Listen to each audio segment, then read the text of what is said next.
अच्छा, हमने यहाँ आपके आश्रम में देखा कुत्ते, बिल्ली, खरगोश सब एक साथ रहते हैं, जी। जबकि जीवन में वो एक दूसरे के दुश्मन है। कुत्ता अगर बिल्ली को मिल जाए तो कुत्ता खा जाएगा, बिल्ली को चूहा मिल जाए हम्म।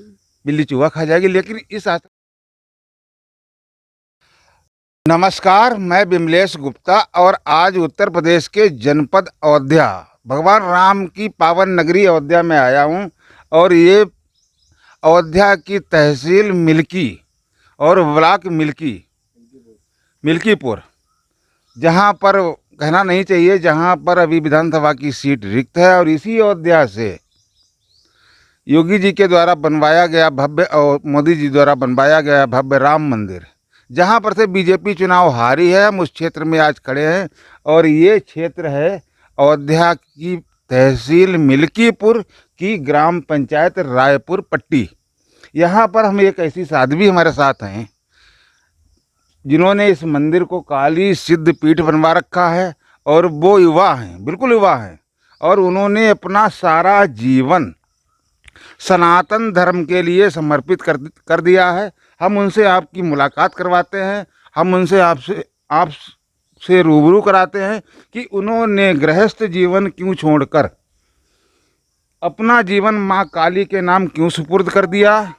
उन्होंने ऐसा नहीं कि वो अनपढ़ है, अशिक्षित हैं, उन्होंने पराय स्नातक की शिक्षा प्राप्त की है, फैशन डिजाइनिंग का डिप्लोमा किया है, ज्वेलरी का डिप्लोमा किया है, और तरह तरह की उन्होंने आधुनिक शिक्षा भी पाई है।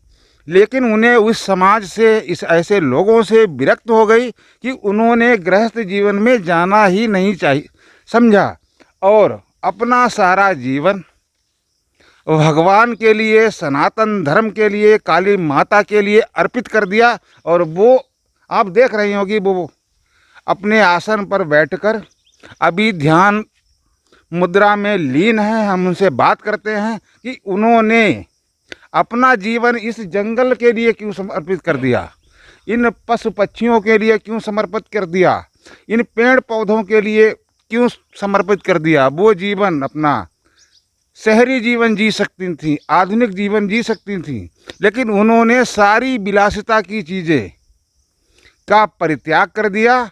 और इस घने जंगल में जहाँ लोग जाना पसंद नहीं करते, रहना पसंद नहीं करते, जहाँ पर आधुनिक सुविधाओं का अभाव है, न सही तरीके से बिजली है, न पानी है, और घने जंगल है, न कहीं पर रास्ता है, लेकिन उन्होंने अपना जीवन सनातन के लिए समर्पित कर दिया। हम उनसे बात करते हैं, आपसे रूबरू कराते हैं। और थोड़ा आप अपने बारे में बताइए। मैं श्री पंचदश नाम जूना खड़े से नागा साध्वी नागा संतू, और मेरा नाम साध्वी सिद्धेश्वरी पुरी है। और मैं यहाँ पे 15 साल हो गए हैं मैं काली जी की भक्ति करके, और यहाँ पे अपना ये मठ मंदिर और काली माँ की मंदिर है और भैरव जी के यहाँ पे बना रही हूँ। और यहीं पे मुझे कम से कम तपस्या करते करते मुझे आज से 10-15 साल हो गए हैं जी। अच्छा, जैसे आज के कलयुग में, थोड़ा आगे आइए, आज के इस कलयुग में लोग चमक धमक वाली ज़िंदगी ज़्यादा पसंद करते हैं, और आपने ये सादगी वाला चोला, गेरुआ वस्त्र, इतनी मालाएं देखिए क्यों पहन रखी हैं? मेरे को वो गृहस्थ जीवन और जो सामाजिक जीवन से अलग मुझे एक अध्यात्म की में ही दीवानगी थी, और जिसके के वजह से मैंने अपना ये मार्ग चुना, क्योंकि मुझे बहुत ही शांति और ये सब चीज़ें मिली। और ये भी सब पुनर्जन्म में ही कुछ होता है, जिसकी वजह से यहाँ पर हमें कुछ कर्म करने को मिलता है धर्म के लिए, सनातन धर्म के लिए, और यहाँ की समाज की सेवा के लिए। तो यहाँ पर जो भी चीज़ें हैं, एक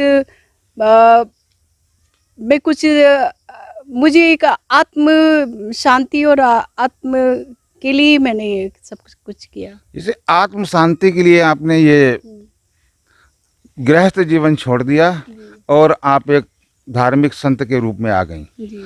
तो आपने बहुत कठिन जीवन है ये। जी हाँ, बहुत कठिन है, बहुत ही कठिनाइयाँ आई, लेकिन मैंने अपना एक ये रहता है कि एक सनातन धर्म की चीज़ों को ही लेके चल रही हूँ कि समाज का उद्धार ये साधु संत के ही तपस्या से है।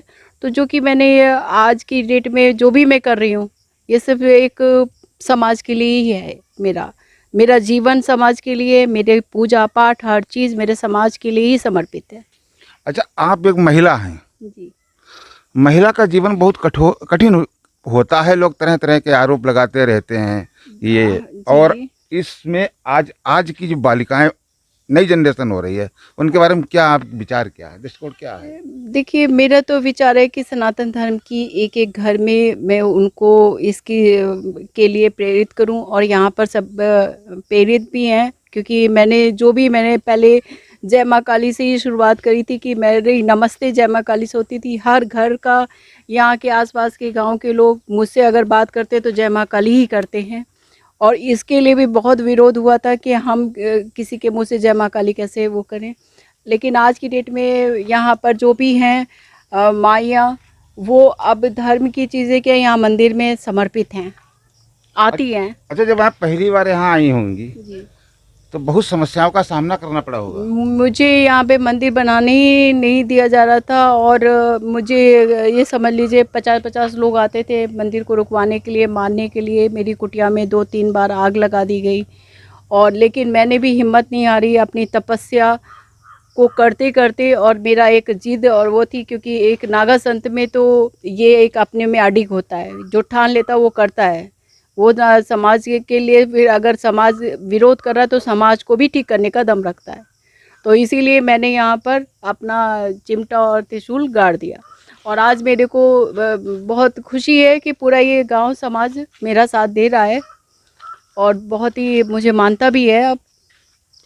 अच्छा, यहाँ समस्याएं भी रही होंगी और आ रही होंगी। बड़ा हाँ। घना जंगल है, देखिए भी। हाँ, तो यहाँ पे 3-4 साल पहले जब बाढ़ आई थी तो पूरा मेरा आश्रम मंदिर को छोड़कर पूरा पानी में हो गया था, कमर कमर तक पानी था। जी। इसके बावजूद भी मैंने अपना आश्रम को वो किया, एक बार सारा तबाह हो गया था। मुझे कठिनाइयाँ बहुत आई है, मैं गांव समाज से मेरे को 1 रुपए की कोई मदद नहीं है, और ना ही मैं लेती हूँ।